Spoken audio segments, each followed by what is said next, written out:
அன்பு வந்து யோசனை பண்ணிகிட்டே இருக்காரு. என்ன நடந்திருக்கும்? எதனால இப்படி நடந்திருக்கும்? அப்படின்னு சொல்லிட்டு யோசனை பண்ணிகிட்டே இருக்காரு. அத புரிஞ்சுக்காத பாட்டியும் வந்து அவங்க அப்பாவும் ராஜசேகரும் வந்து செமையா அன்புவ திட்டிகிட்டே இருக்காங்க. அதனால அன்பு என்ன பண்ணுறதுன்னு தெரியாம தவிச்சிட்டுருக்காரு. அன்பு எவ்வளவோ சமாதானம் சொல்லி பார்க்குறாரு. ஆனா அவங்க கேட்குற மாதிரியே இல்ல. அதனால வந்து ரொம்ப மனசு கஷ்டமடைறாரு அன்பு.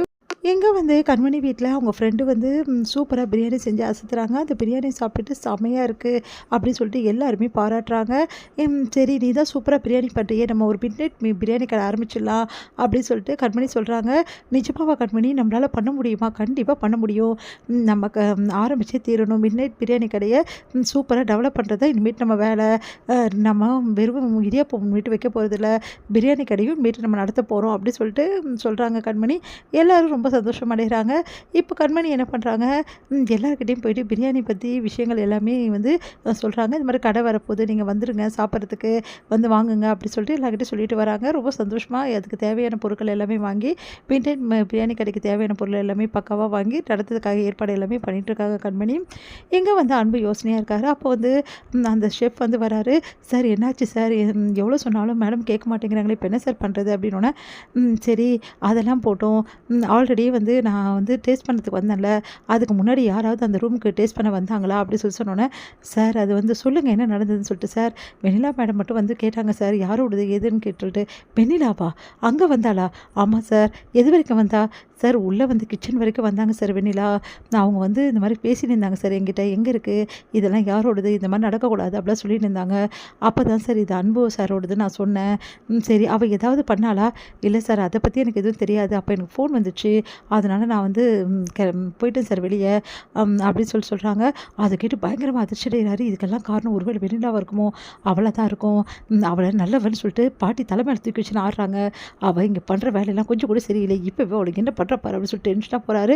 வெண்ணிலா கிட்ட சத்தம் போடுறாரு. நீ தான் இதுக்கெல்லாம் காரணன்றாரு. அப்போ கரெக்டாக பாட்டி வந்து, ஏன் அன்பு உனக்கு வெண்ணிலாவை குறை சொல்லலாம் தூக்கமே பிடிக்காதா? அவள் என்ன பண்ணா இதில்? எந்த சாட்சியம் இல்லாமல் என் மேலே பேட்டு பழி போடுறாரு அப்படின்னு சொல்லிட்டு வெண்ணிலா வந்து சொல்லிட்டு இருக்காங்க. இல்லை பாட்டி இவளை நம்பாதீங்கன்னு சொல்லிட்டு எவ்வளோ சொல்லி பார்க்குறாரு அன்பு. ஆனால் பாட்டி கேட்காம தொடர்ந்து அன்பு தான் திட்டிகிட்டு இருக்காங்க. அதனால என்ன பண்ணுறதுன்னு தெரியாமல் தவிக்கிறாரு அன்பு. அப்புறம் அவங்க தம்பி சமாதானப்படுத்தி அன்பை வெளியே கூட்டிகிட்டு போகிறாரு. அண்ணன் என்னென்ன விடுண்ணே, நம்ம என்ன சொன்னாலும் அவங்க கேட்க மாட்டாங்க. அந்த வெண்ணிலா அந்த மாதிரி பாட்டியை மயக்க வச்சிருக்கா. தகுந்த ஆதாரத்தோடு நம்ம நிரூபித்தா மட்டும்தான் இது செல்லும். எப்படிரா அவளுக்கு எப்படிரா மனசு வந்தது இப்படிலாம் பண்ணுறதுக்கு? சாப்பாடில் போயிட்டு இப்படி பண்ணியிருக்காளேடா அப்படின்னு சொல்லிட்டு மனசு கலங்குறாரு. சரிண்ணே நீ ரிலாக்ஸ் ஆகு, நீ ரொம்ப டென்ஷனாக இருக்க, நீ வா நம்ம போகலாம் வெளியே அப்படி சொல்லிட்டு கூட்டிகிட்டு போகிறாரு. எங்கடா போகிறோம்? வாண்ணே போகலாம் அப்படி சொல்லிட்டு சொன்னோன்னே வெளியெல்லாம் போயிட்டு சுற்றிட்டு இருக்காங்க. இங்கே பார்த்தியா எவ்வளோ கூட்டம் நிற்கிதுன்னு சொல்லிட்டு. என்னவா இருக்கும் இந்த ஏரியாவில்? இந்த மாதிரி ஒரு கடை நம்ம பார்த்தது இல்லையே. சரி நான் என்னென்னு போய் பார்த்துட்டு வரேன். நீ வாண்ணே, நான் வரலடா, நான் இங்கேயே உட்காறேன் அப்படி சொல்லிட்டு ஒரு இடத்துல உட்கார்றாரு. சரி நீ இங்கே இரு, நான் போய் என்னென்னு பார்த்துட்டு வரேன் அப்படி சொல்லிட்டு போகிறாரு. அண்ணன் பிரியாணி கடைண்ணே. அப்படியா?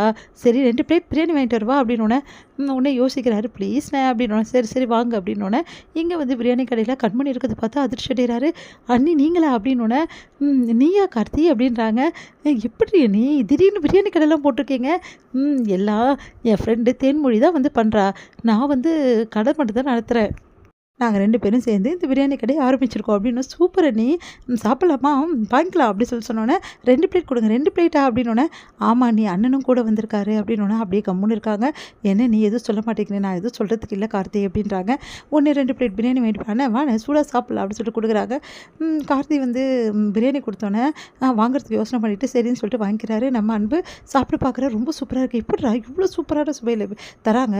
ரோட்டு கடை பிரியாணினா சும்மாவா? அதுவும் நம்ம அண்ணி கைப்பக்குமாச்சு அப்படின்னு அதிர்ச்சி அடைகிறாரு. உடனே திரும்பி பார்க்குறாரு. பார்த்தா கண்மணி எல்லாருக்கிட்டையும் வந்து பிரியாணி வந்து போட்டு போட்டு கொடுத்துட்ருக்காங்க. அதெல்லாம் பார்த்து அன்பு கலங்குறாரு. ஏன்டா உன் அன்னைக்கு இதெல்லாம் தேவையா அப்படின்னோடனே, என்னென்ன பண்ணுறது, அவங்க பொழப்பும் ஓடி ஆகணும்ல, இதெல்லாம் அவங்க பண்ணட்டும், அவங்க நல்ல விஷயம் தானே பண்ணுறாங்க, பிரியாணி நல்ல விஷயம் தானே, அதுக்காக நைட்டில் போயிட்டு இப்படிலாம் பண்ணலாமாடா? ஏன்டா அவங்க அன்னைக்கு இப்படி புத்தி போகுது, நைட்டில் போய் அது ரோட்டில் நின்று பிரியாணி விற்றுட்ருக்கா அப்படின்னோடனே, விடுனே சாப்பாடு கடையில் என்ன பிரச்சனை இருக்குது, ரோட்டில் விற்றா என்ன தப்பு இருக்குது, இதெல்லாம் தப்பே இல்லைண்ணே, அதெல்லாம் அண்ணியெல்லாம் சமாளிச்சிடுவாங்க, எவ்வளோ பிரச்சனைங்க அண்ணி சால்வ் பண்ணுறவங்க, இதெல்லாம் சமாளிக்க மாட்டாங்களா அப்படின்னு ஒன்று. இருந்தாலும் மனசு கேட்க மாட்டேங்குது அன்புக்கு. கண்மணியை பார்த்துட்ருக்காரு. அன்பு பார்த்துட்டு இருக்கதே கண்மணி பார்த்துட்றாங்க. அவங்களுக்கும் மனசு கேட்க மாட்டேங்குது. 2 பேரும் மனசாலே அப்படி பேசிக்கிற மாதிரி 2 பேரும் பார்த்துக்கிட்டே இருக்காங்க.